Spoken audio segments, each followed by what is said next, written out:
my little girl. Okay, it's recording now. Okay. Hello, this is Bessie as Dorothy, and this is my little Toto. I've been through a thunder, I've been through a storm, I've been to a twister, and I've been to Wonderland. It was beautiful. I found all the colors.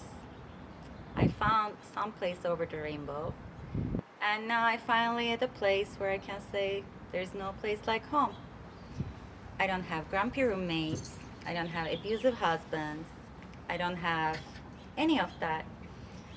So, in that sense, I feel independent. I feel as a free woman, and that's great. I'm grateful for that.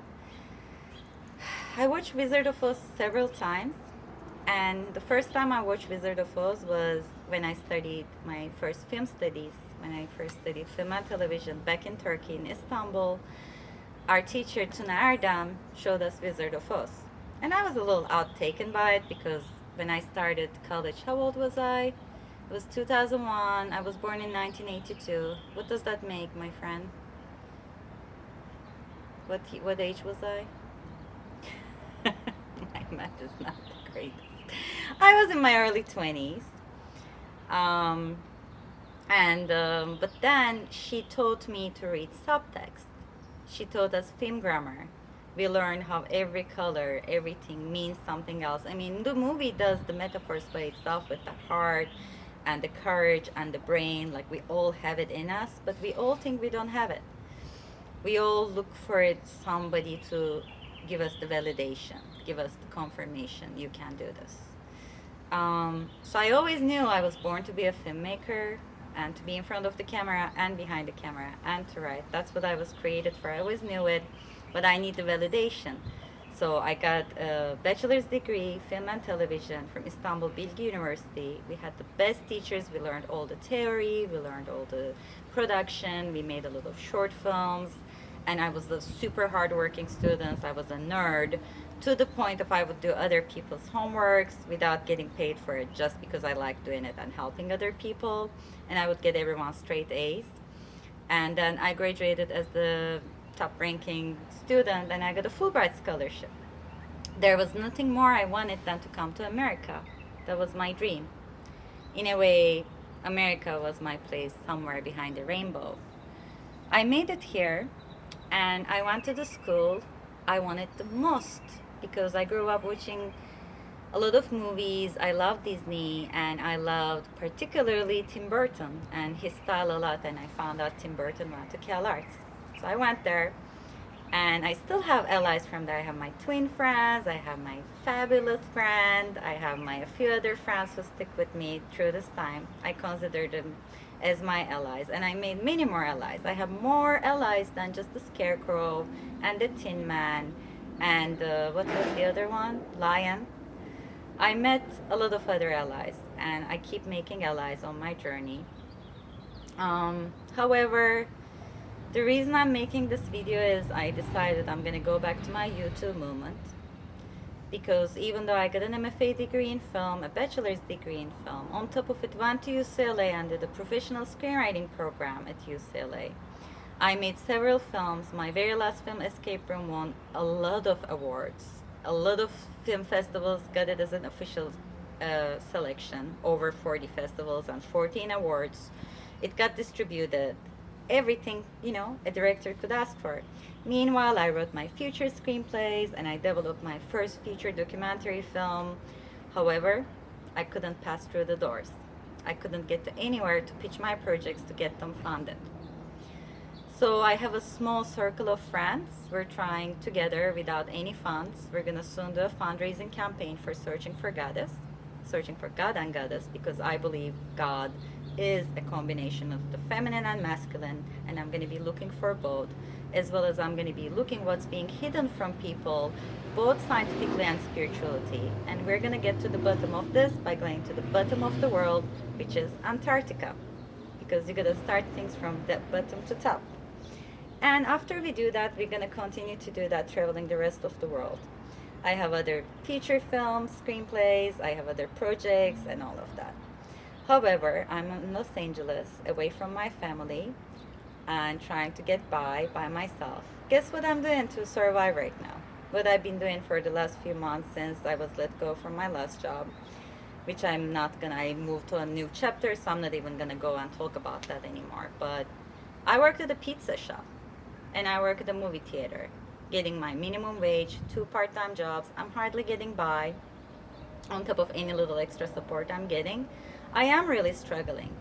Yesterday, I want to get gifts for my friends, my twin friends, and my card kept getting declined. I could not get my best friends the worth of gifts I wanted to get. I managed to get them something. I managed to get my dad something for his Father's Day, but I struggled doing that. Every day I'm on the phone with banks, dealing with overdraft fees.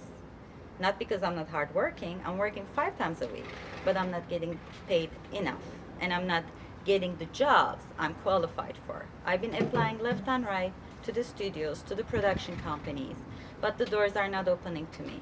And I'd like to ask why. I mean, would it be the same if I was me African American and I had that community behind me, or if I was Asian and I had that community behind me, or if I was some other diversity got together and united strong enough and said enough so they're getting jobs and they're getting opportunities. I'm Turkish slash Jewish. There's a lot of anti-Semitism right now because of what's going on. I'm anti-war. I've been anti-war all my life. However, if you're Jewish, people hate you just because they're Jewish, or people hate me just because I'm Turkish because of the Armenian genocide or whatever other excuse they come up with. Either way, I'm a very outspoken girl. I'm, you know, I don't fit the bill of being, the sweet little girl who sits quietly and doesn't say much. She doesn't stand up for anything. I'm not that. But I have a lot of people who like me and accept me the way I am. I do have a lot of friends, and I'm still standing here strong thanks to those friends. However, you too, time is coming to say, you know, um, no matter our ethnicity, our nationality, our religion, doesn't matter. If I got those degrees, if I'm still paying my student loan, which cost me overall $100,000, 60,000 of it was covered by a Fulbright scholarship I earned. The rest of it I'm still paying. A summer house was sold so I could finish my studies without my knowledge. I found out later. My family is struggling. I'm struggling. Why? Why am I working a minimum wage job when I'm able to be in a easily somewhere as an executive assistant, a production coordinator, which was my last job for feature films, independent films, or award-winning filmmakers. Why am I here right now? Why am I sitting here very nervous if I'm going to be able to get a job on time? So I'm going to continue my applications, and I don't mind doing these kind of jobs. I'll do it. I did it before. I like customer service. I like helping people. I like services. I like serving tables. I don't mind doing any of that. But it's just not fair. It's not fair. I didn't come to America to become a server. I didn't come to America to be a concierge. I came to America to be a film director. And I really appreciate everyone's love and support so I can get my movie projects picked up, or help me with my fundraising campaign so I have enough funds to go do my project. Or if you have anybody in the film industry, feel free to show this video and say, take a look at this girl's resume. Because once people look at my resume and have an interview with me, I really would like an honest answer why they would not pick me. Because I have all the skills, I have all the education, I have all the knowledge, I have over 10 years of experience. I see nothing else other than discrimination for this to be happening right now. And I'm going to say it out loud. So Dorothy is happy here. She's not going back home. Her home country was Istanbul, Turkey, but her new home is here. This is where I call home sweet home. This is where I call there's no place like home, and I'd like to stay there with my cats. I don't ever want to be in a situation I can't pay for my home. I don't want to be in a situation to have to separate from my Toto, my little cats. I want to be able to provide for my cats and my family and myself and continue to be the independent woman I am. So I ask what I deserve. I deserve a decent paying job, and if this keeps happening, I'm just going to keep speaking up louder and louder because I'm not the only one. We have a small Turkish community, but I'm sure there's a lot of people in my situation who are going to start speaking up too.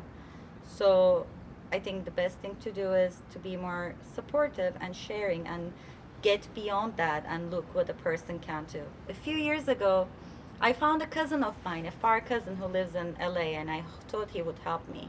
He contacted me to an agent, and he met me at his office, and we had a conversation. And after that conversation, I saw like a bunch of young people at their computers working and everything, and he said, "Yeah, you're Turkish. You should go to Turkish community." I said, "Well, did you see my resume? Did you see all my education and everything I did?" He's like, "Oh yeah, yeah, but yeah, I mean, I'm like, I can do any of these guys what these people are at the production company doing. I can do it too." But even with the contact, I was not given that opportunity. Later, I ran a whole office. I did production coordination for several films, several documentaries, assistant directing. When I'm given the opportunity, I do a hell of a job. The problem is I'm not given the opportunity, and it's getting really, really frustrating because I'm in a situation I shouldn't be. It's really unfair. And another time, I remember I went to UCLA. I went to Cal Arts. I'm going to call out to you guys too. Everybody's coming to you paying all this tuition and all this money. You give so little career service support. I went to Cal Arts. I said, "Look, I'm a graduate. I got my MFA degree. I've been struggling for years. Can you help me land a job?" Guess what they said? "Did you try the Turkish community?" Guess what UCLA said? "Did you try the Turkish community?" Yes, I have tried the Turkish community. If I wanted to work for the Turkish community only, I would be in Turkey making TV shows that are being sold all over the world. I wanted to do universal projects. I wanted to do films that's going to touch everyone's souls. I'm trying to make a feature film and a TV show that's going to affect universal all over the world, and this is the heart of it. I'm in Los Angeles. This is the heart, and this is the brain of the industry, and I'm knocking on the doors. Let me in. Let me in, and let people like me in. Other women, other diverse groups, let them in, because if that door doesn't open with our knocks, we're gonna break it down. Thank you. I expect your support too. You too. With love from Dorothy Bessie. Thanks. Cut.